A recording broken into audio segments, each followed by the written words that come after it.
Now, I couldn't find the video clip to accompany this, but I have a question for the Toronto Maple Leafs. How do you fuck that up? How do you fuck that up? How? This weekend was pure BTA. It was BTA from pillar to post, belt to ass. Yeah, it was. Belt to asses. How? Listen, I don't like the Toronto Maple Leafs. Okay. You're talking to a Boston fan here. How do you think I feel about them? I don't listen. The Toronto Maple Leafs once upon a time were in the Campbell Conference, and the Blackhawks used to beat them to shit every time. Mm-hmm. All right.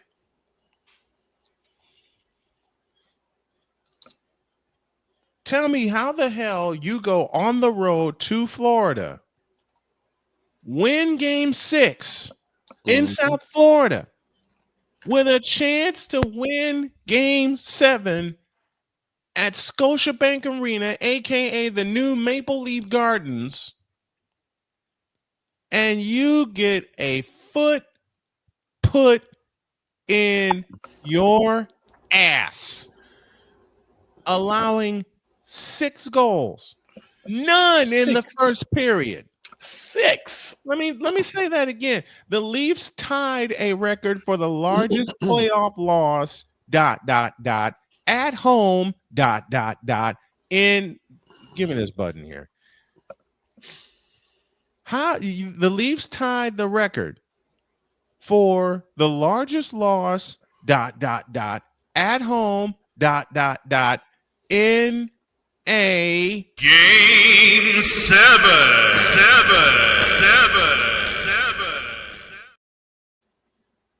Which goes back to my question that started this.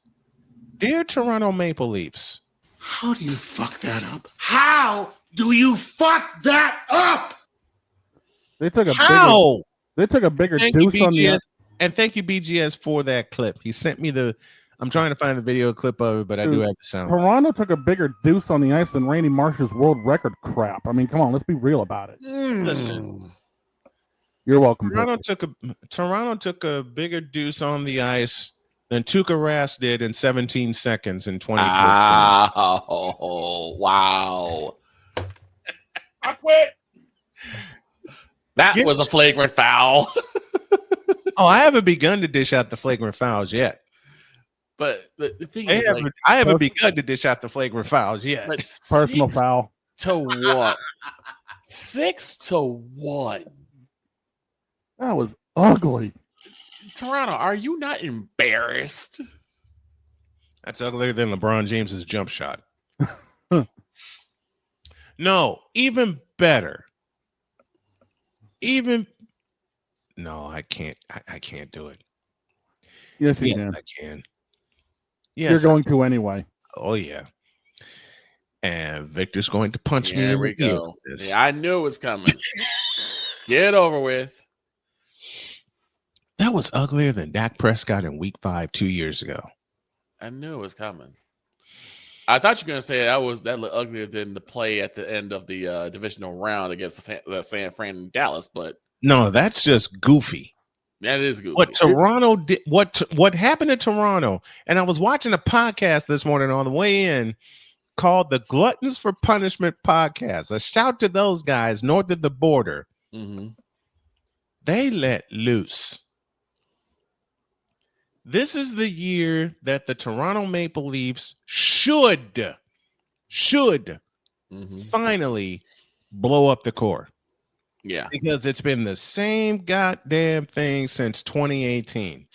And it has not 7 years. Since. They have not gotten out of the first round in a long time. 7 years, that's the length of the Austin Matthews era, of misery. It's more miserable than the day LeBron signed with the Lakers. That game was about as miserable as TAM. No, and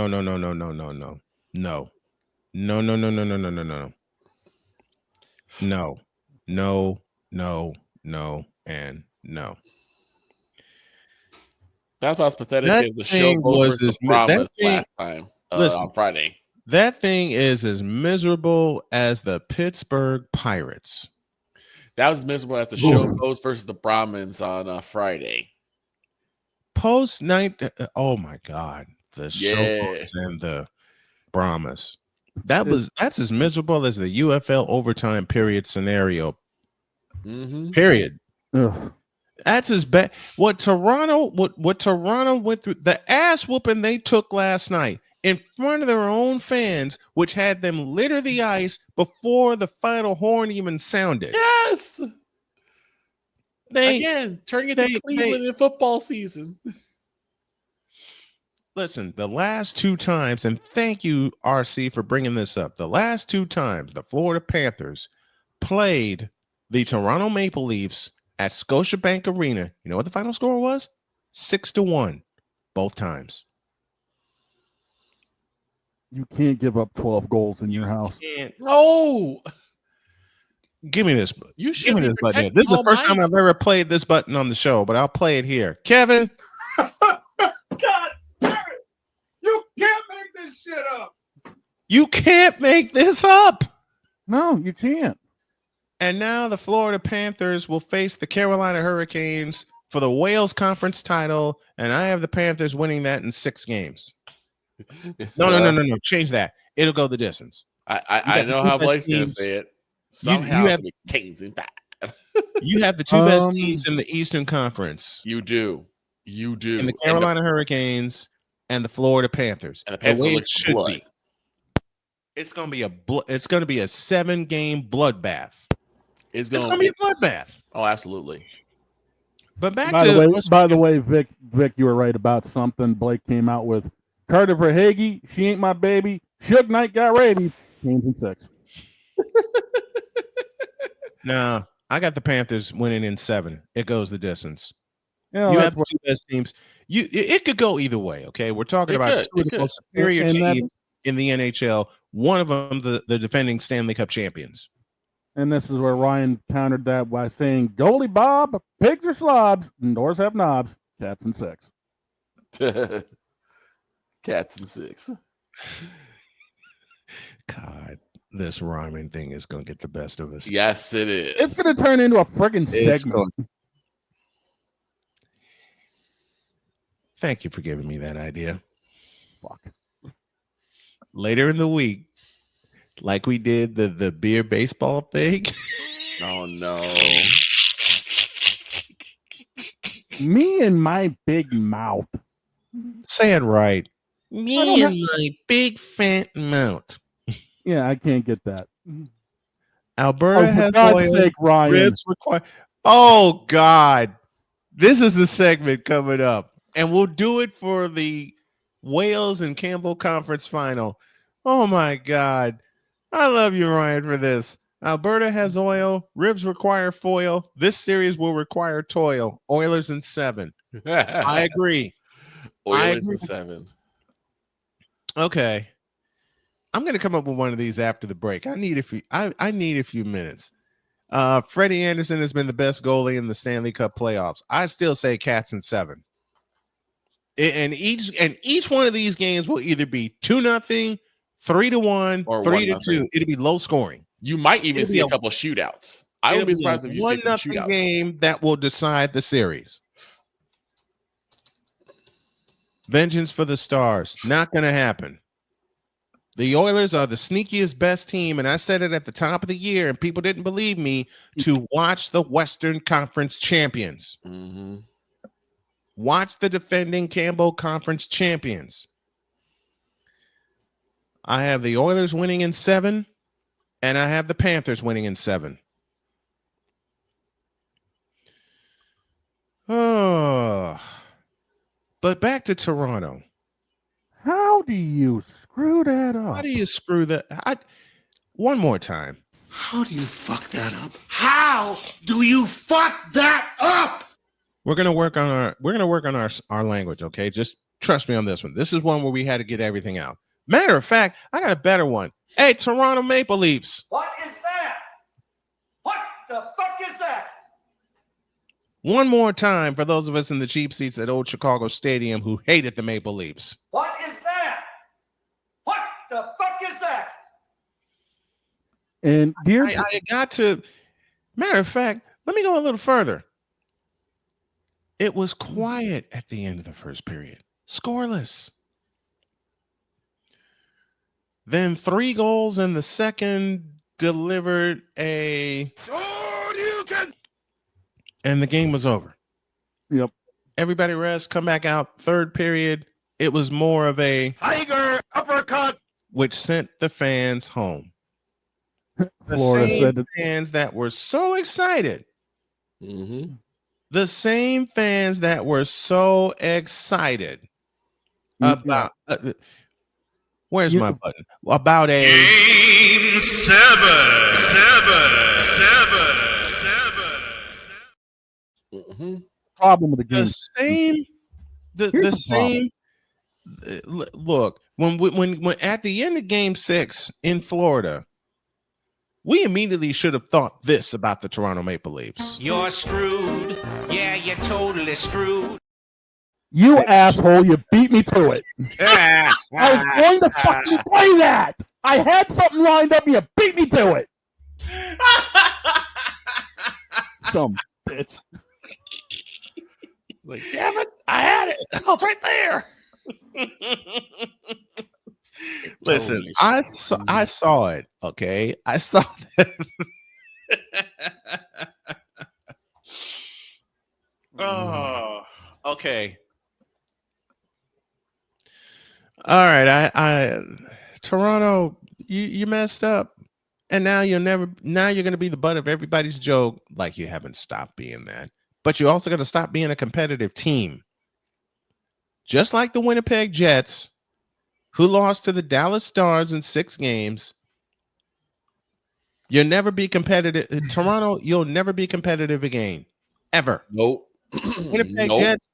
And I love Paul Edmonds, their longtime play-by-play voice. I love Paul Edmonds. Mm-hmm. But to the Winnipeg Jets, you'll never be competitive again either. Toronto doesn't deserve a Stanley Cup. Winnipeg doesn't deserve a Stanley Cup. And who the hell would, I mean this kiddingly, who the hell would root for the Winnipeg Jets anyway to win the Stanley Cup? Besides 18,000 at the Canada Life Center, which is louder than hell. All right. Which is louder than hell. All right. Let me give credit where credit's due while I'm making jokes at the same time. It's loud in that place. Yes, it is. But everybody has been asking me this morning my prediction for the Western Conference Finals, which we will cover on this channel as part of a dual stream beginning Wednesday. Let's see. My prediction for the Western Conference Finals. Mm-hmm. Considering the fact that the 2 best teams in terms of hockey, screw the records, are playing in the Western Conference Finals, let me think of it this way. And I love what McCarthy said, but I'm going to do my own little rhyme here to set this up. 50-11. No, I can't think of it right now because I'm going to laugh. I'll have to come up with it and I'll do it after the break. But straight up, my prediction: Oilers in 7. It goes the distance. It goes the distance. Oh, but to the Toronto Maple Leafs going forward. You're screwed. Yeah, you're totally screwed. Matter of fact, I can describe the Toronto Maple Leafs this way. This has been yet another Beating a Dead Horse presentation. Really? Because you're beating a dead horse. Really? Every time. Blake Hammock says Carolina deserves one because we have been through the ringer since 2006. Well, my friend, I love you dearly, but tough shit. You got to win it on the ice, and I don't see it happening. I have the Panthers winning in 7. Tony Nese, Angel Reese, Chicken and Grease, Oilers in 7. There you go. Thank you. Tony Nese, you had to dig that name out? Yup. Mother. Wow. I ain't heard that one in a dog's In a day. while, I haven't heard that right? in a while either. Tuukka Rask, Wanakee Trask, in the sun we shall bask. Oilers in 7. Oh, There you go. And I dug a name out of the past for Victor. All right, let's take our halftime break. When we come back, y'all just keep punching me. Oh, we haven't begun to punch you yet. Then what the hell's this been?